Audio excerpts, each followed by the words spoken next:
आदिवासी।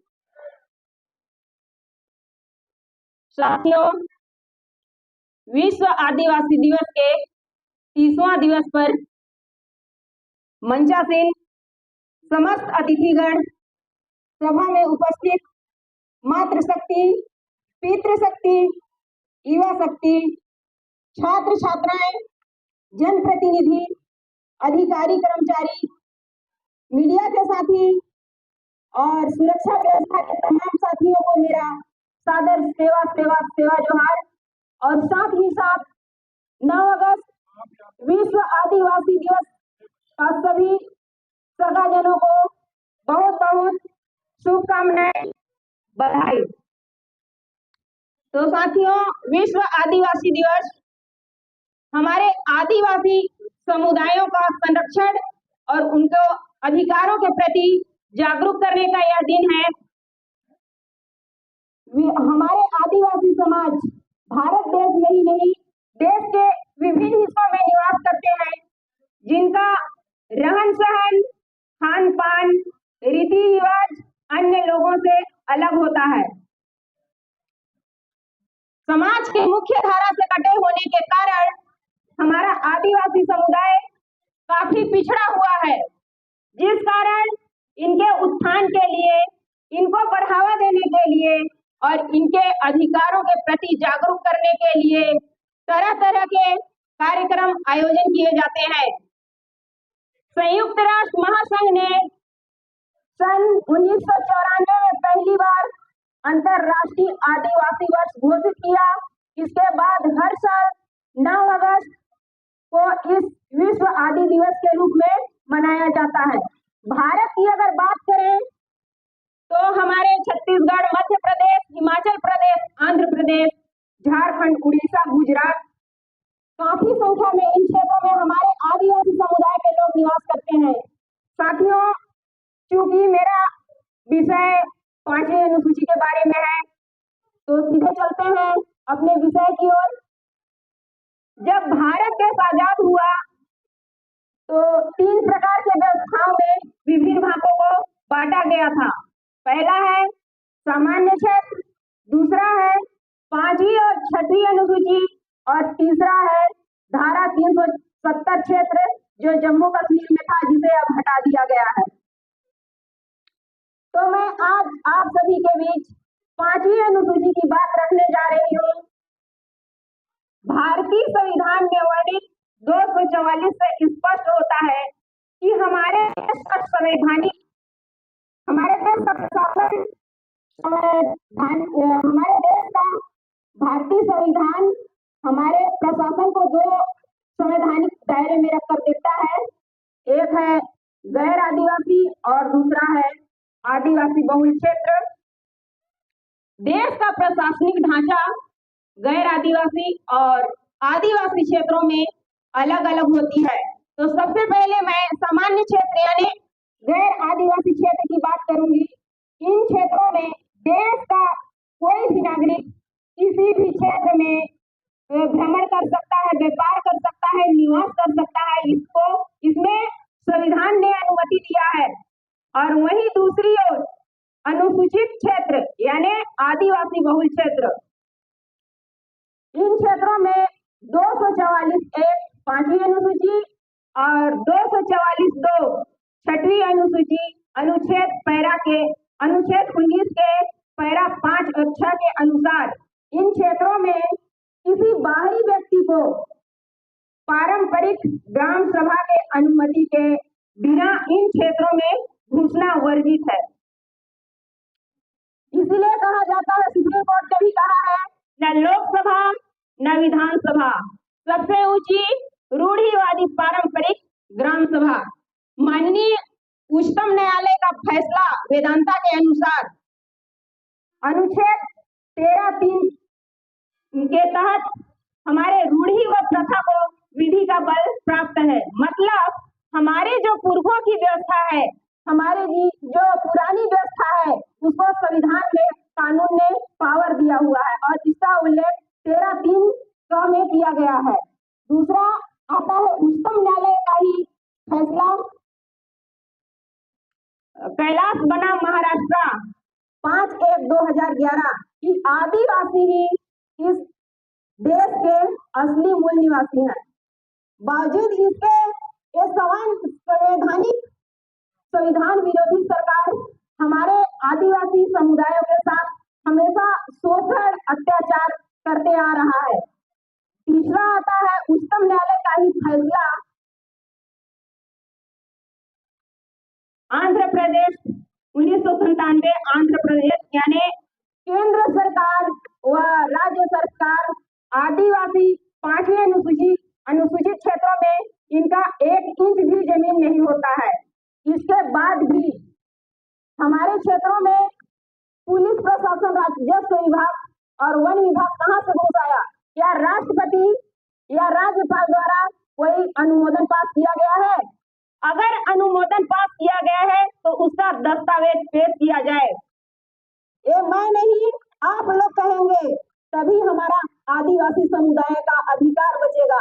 साथियों, मैं आप सभी को बताना चाहूंगी, हमारे पूर्व वक्ताओं ने भी यही कहा है कि हम अपने रूढ़िवादी पारंपरिक ग्राम सभा को सशक्त बनाए तो हमारा समाज का हक और अधिकार बचेगा। अभी आप लोग देख रहे होंगे कि अभी सरकार योजना चला रही है कि एक पेड़ नाम माँ के नाम, और उधर पूरा हंसदेव जंगल उजाड़ दे रही है। हम इधर जंगलों का संरक्षण करते जाएं। एक सुप्रीम कोर्ट और संविधान भी यही कहता है कि आदिवासी अनुसूचित क्षेत्र में सरकार का 1 इंच भी जमीन नहीं है, वो एक क्षेत्र के निवासी ही नहीं है।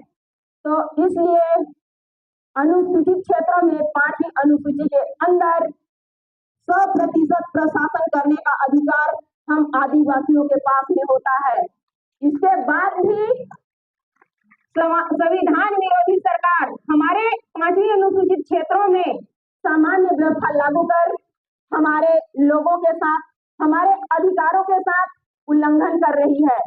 और इसी को ध्यान में रखते हुए आदिवासियों के संरक्षण के लिए एक कानून लाया गया जिसका नाम है पेसा यानी पंचायत उपबंध अनुसूचित क्षेत्रों पर विस्तार। पेशा कानून अनुसूचित क्षेत्रों के लिए क्रांतिकारी कानून साबित हुआ, जिसमें ऐतिहासिक अन्याय को खत्म करने का आधारशिला भी माना जाता है।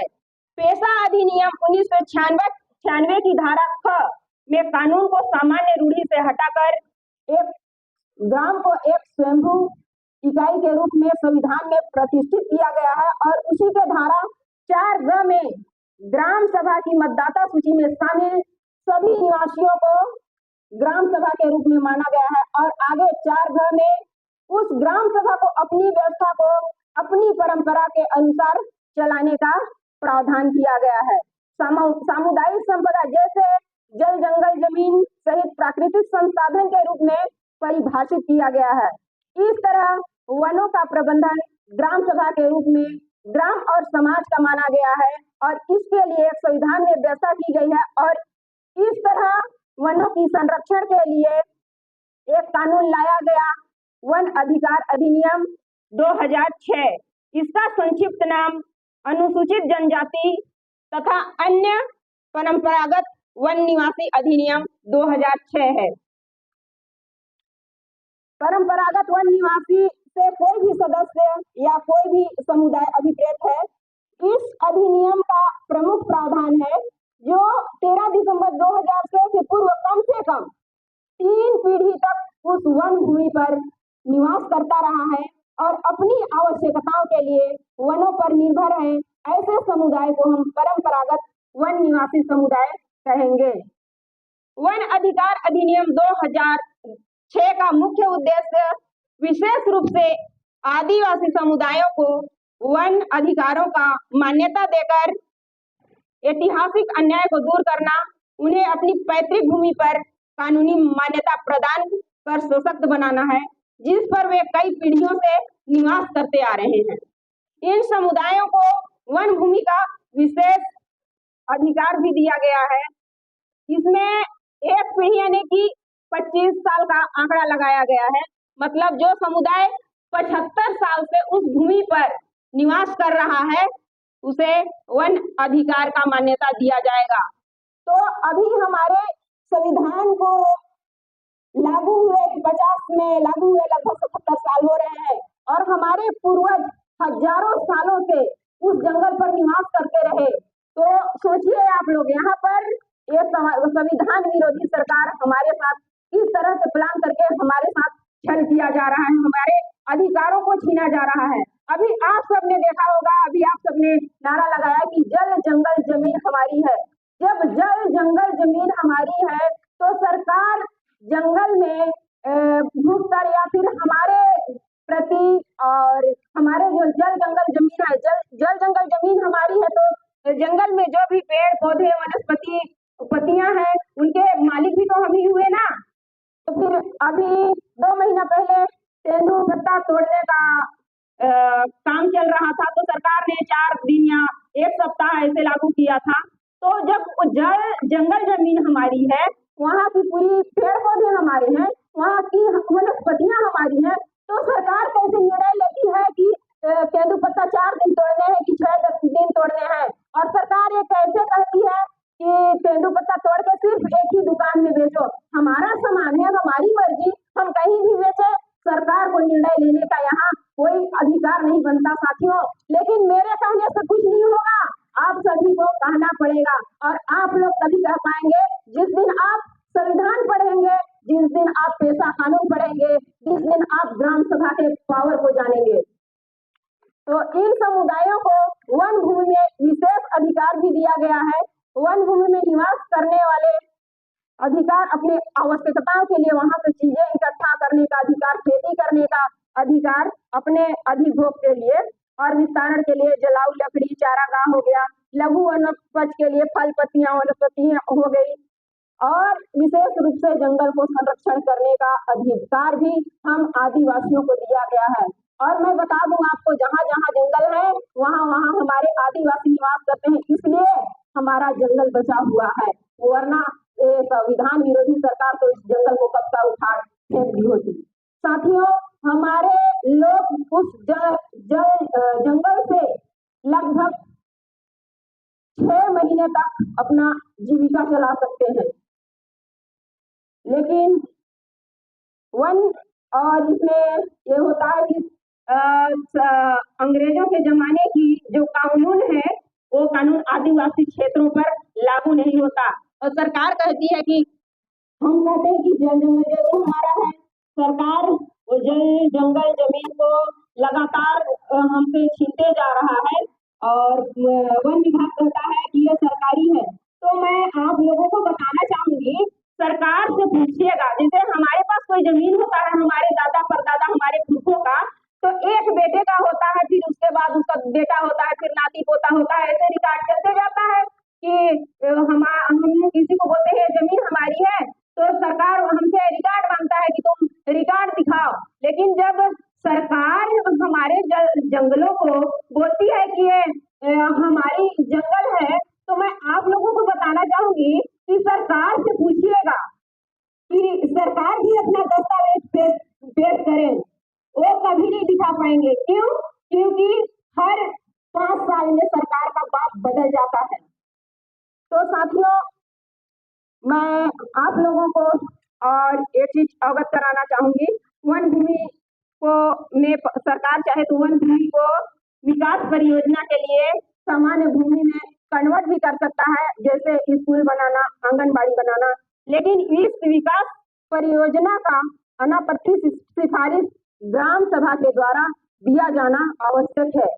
क्या है कि हर गांव में ग्राम सभा होती है, वो ग्राम सभा नहीं जो अभी सरकार चलाई है, हमारी रूढ़िवादी पारंपरिक ग्राम सभा की बात हो रही है यहाँ पर।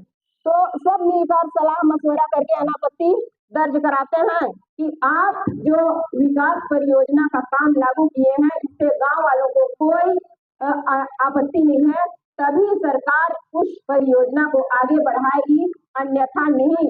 तो कुल मिलाकर विधानसभा लोकसभा से बढ़कर हमारी रूढ़िवादी पारंपरिक ग्राम सभा है, उसमें विशेष रूप से पावर दिया गया है और हमारी ग्राम सभा जब सशक्त होगी तभी हमारा आदिवासी समुदाय बचेगा। तो साथियों, मैं यहाँ पढ़े लिखे मेरे नौजवान साथियों से अनुरोध करना चाहूंगी कि अपने अपने गांव में इस रूढ़िवादी पारंपरिक ग्राम सभा को सशक्त बनाएं, क्योंकि वो इसके लिए हमको लड़ाई लड़नी होगी। लड़ाई लड़ने का मतलब ये नहीं कि हमारे पुरखे लोग पहले जमाने में तीर धनुष लेकर लड़ाई लड़े निकल जाया करते थे, लेकिन आज हमको तीर धनुष के सहारे नहीं, हमको कलम और किताब के दम पर लड़ाई लड़नी है। इसलिए मैं पढ़े लिखे साथियों से अनुरोध करना चाहूंगी कि अपने अपने क्षेत्रों में हमारे जो माताएं बहनें, हमारे जो बाप दादाएं हैं, जो पुरखे हैं, जिनको ग्राम सभा के बारे में बताएं और ग्राम सभा को सशक्त बनाएं। आवाज उठानी पड़ेगी और उस पर हमारे जो पुरखे थे, जैसे भगवान बिरसा मुंडा, धरती आंबा भगवान बिरसा मुंडा कहा जाता है, उन्होंने जल जमीन जंगल के लिए लड़ाई लड़ते लड़ते लड़ते उन्होंने अपना आत्म बलिदान कर दिया। लेकिन क्या उस समय तो कोई सिस्टम ही नहीं था, लेकिन हमारे पास आज तो सबसे बड़ा हथियार है संविधान। तो उस संविधान के दम पर हम अपने समाज को, हम अपने संविधान को हम बेहतर बना सकते हैं। तो साथियों, बस मैं इतना ही कहकर अपनी वाणी को विराम देना चाहूंगी और आप सभी ने मुझे इतना ध्यानपूर्वक सुना है, तो आप सभी को मैं पुनः सादर सादर सेवा जोहार, आभार, धन्यवाद करना चाहूंगी। जय जोहार, जय आदिवासी, जय छत्तीसगढ़। बहुत बहुत धन्यवाद आदिवासी। आपने जो है 5वीं अनुसूचित क्षेत्र के बारे में बताया और वाकई में इनका सब में आखिर इसकी रूढ़ी है क्या चीज।